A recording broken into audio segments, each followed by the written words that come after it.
Call this hearing to order. Thank you to all of the witnesses for being here. This is an oversight hearing entitled Lending Opportunities, Opening the Door to Home Ownership in Indian Country. Today we'll hear from federal agencies and tribal leaders on how federal financial tools such as guaranteed and direct loans are being used in tribal communities to promote home ownership. The dream of home ownership is a foundational principle in any society. Home ownership provides individuals and families with stability, safety, and the opportunity to build better communities. This principle holds true in tribal communities as well.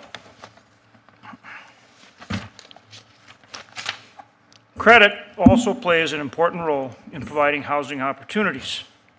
However, rural and tribal communities often have a difficult time accessing credit and the ability to secure a mortgage on trust lands.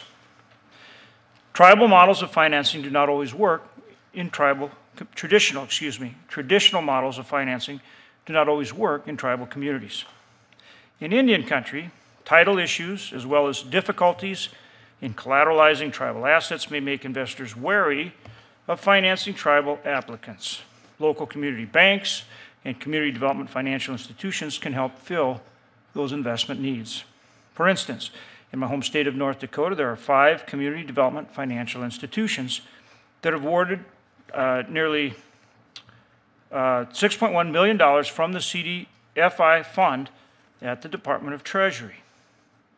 Federal financial products, such as guaranteed and direct loans, may also serve as resources for communities where traditional mortgage origination practices may not be offered. Today, we'll hear from the Department of Housing and Urban Development on how one of the most used guaranteed loan products, Section 184 loans, are working in Indian country. As the administration continues to prioritize economic growth, such as regulatory reform, it's important that these positive impacts are also felt in Indian country. That's why on January 24, 2019, I reintroduced the Indian Community Economic Enhancement Act of 2019 with Senator McSally. The ICE Act, Senate Bill 212, aims to address the disparity in economic opportunities tribal communities face by amending existing law to increase access to capital, attract investment to Indian communities, and lessen the costs of providing financial services to tribal members by reducing federal bureaucracy. The committee reported the bill favorably on January 29th. The Senate passed S-212 on June 26th. And I look forward to seeing this legislation taken up by the House, signed by the President, and enacted into law. Accessing credit to promote home ownership is in many cases the most important investment that a family will make.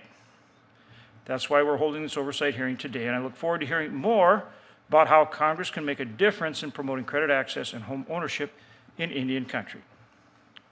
Before I turn to Vice Chairman Udall for his opening statement, I want to thank all of the witnesses who are here today. I want to especially welcome Hunter Kurtz to the committee.